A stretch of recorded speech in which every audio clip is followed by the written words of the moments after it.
का धर्म क्या है। और फिर उसके बाद कुछ लोगों ने, जो हमें जानकारी मिली है, जो चश्मदीद बता रहे हैं, डॉज करने की कोशिश की। उन्होंने कहा कि हम इस धर्म से नहीं है, हम हिंदू नहीं हैं, हम मुसलमान नहीं हैं। और उस दौरान उन्होंने अव्यवहार भी किया, दुर्व्यवहार किया आतंकियों ने उन लोगों के साथ, और फिर उसके बाद उनको शॉट किया। तो ये जो तस्वीरें हैं उसमें भी आप देखेंगे तो तस्वीरों में दिखाई दे रहा है। हालांकि इसको अब इवैल्यूएट किया जा रहा है पूरी तरीके से। जो आतंकी हैं, चाहे वो पाकिस्तान में बैठे हुए उनके आका हो या उनके हैंडलर हो, या फिर जो इनको यहाँ पर फंड वर्कर्स, इन सभी के क्रैकडाउन के लिए अब काम तेज कर दिया है ताकि जल्द से जल्द हो।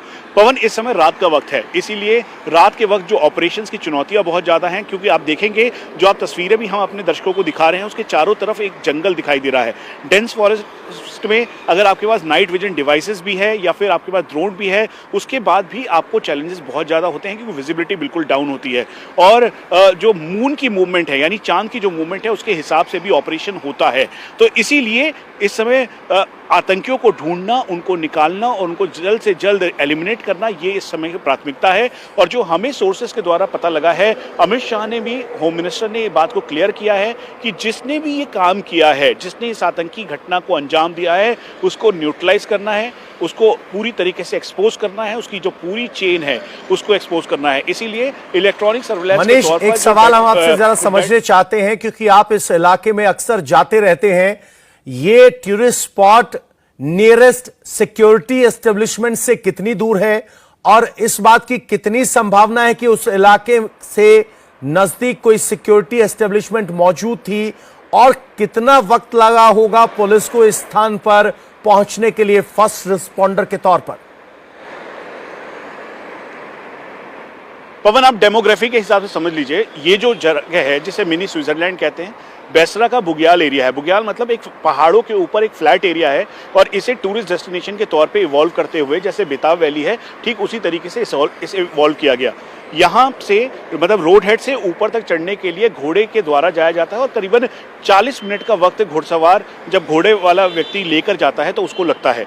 उसके साथ साथ ऊपर जो एक दो सिक्योरिटी के तौर पर जो मेन गेट है, वहाँ पर जो एसडीपीओ या फिर उनके होमगार्ड्स हैं, उनकी तैनाती होती है। लेकिन जो मेन बेस है, जिसमें सीआरपीएफ का 116 बटालियन है, उसके अलावा जो जम्मू कश्मीर पुलिस की एक चौकी है और पोस्ट है, वो नीचे की तरफ है, पहलगांव के मेन सेंटर की तरफ। वहां से यहां तक पहुंचने के लिए कम से कम 30 मिनट्स का बफर टाइम आपको चाहिए ही चाहिए। उसके अलावा अगर आप पैर से जा रहे हैं, तो मतलब पैरों से बाय फुट जा रहे हैं, तो आपको कम से कम 1 से 1.5 घंटा लगेगा। चूंकि चारों तरफ ये डेंस फॉरेस्ट है, और इसमें जब फायरिंग हो रही है, जो हमारे बाकी लोगों से बात हुई, जो सिक्योरिटी ऑफिसर्स हैं वहां पर, जो ऑन ग्राउंड मौजूद थे, आप तस्वीरों में भी देखेंगे, क्विक रिस्पॉन्डर के तौर पर जम्मू कश्मीर पुलिस की एसओजी और सीआरपीएफ के जो 116 बटालियन के जवान हैं, वो ऊपर पहुंचे और फिर उन्होंने जो लोगों को इवैक्यूएट करने शुरू किया।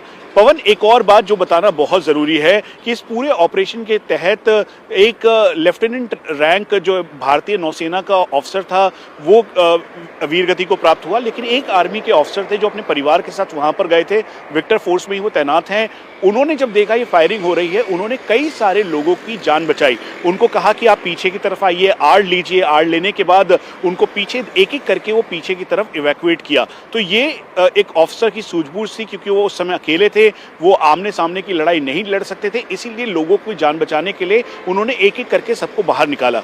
अब बात फिर से इस एरिया की, और एरिया के साथ साथ सिक्योरिटी एस्टैब्लिशमेंट की। जो सीआरपीएफ और जम्मू कश्मीर पुलिस, क्योंकि ये सिविल एरिया है, यहाँ पर एक सिविल एरिया के तौर पर यहाँ पे फौज का प्रेजेंस इतना नहीं है, यानी इंडियन आर्मी का प्रेजेंस नीचे की तरफ है, ऊपर की तरफ नहीं है। तो इसीलिए यहाँ पर जम्मू कश्मीर पुलिस और सीआरपीएफ की दूरी, जो आप समझ लीजिए, इस स्पॉट से करीबन 20 से 25 मिनट पीछे की थी। तो इसीलिए क्विक रिस्पॉन्डर के तौर पर वो पहुंच तो गए, लेकिन वक्त लगा होगा क्विक रिस्पॉन्डर्स को पहुंचने में। मनीष, जो तस्वीरें हम देख पा रहे हैं यहाँ पर, उन तस्वीरों में स्पष्ट दिखाई दे रहा है कि बहुत गहरा जंगल है, उसके बीच में यह बुग्याल है।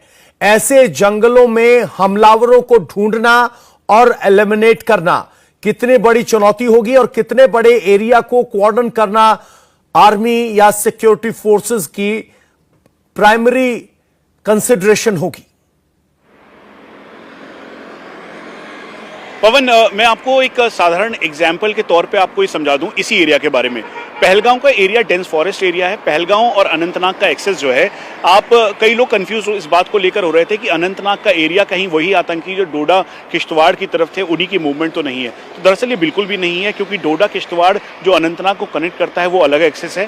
पहलगांव का ये वाला एक्सेस पूरी तरीके से अलग है, यानी आतंकी और साथ में जो फौज है उसके बीच में 20 मिनट का जो बफर टाइम था, दरअसल उसका फायदा उठाते हुए ऊपर की तरफ चले गए। और जब एक कॉर्डन एंड सर्च ऑपरेशन शुरू किया गया तब और उसके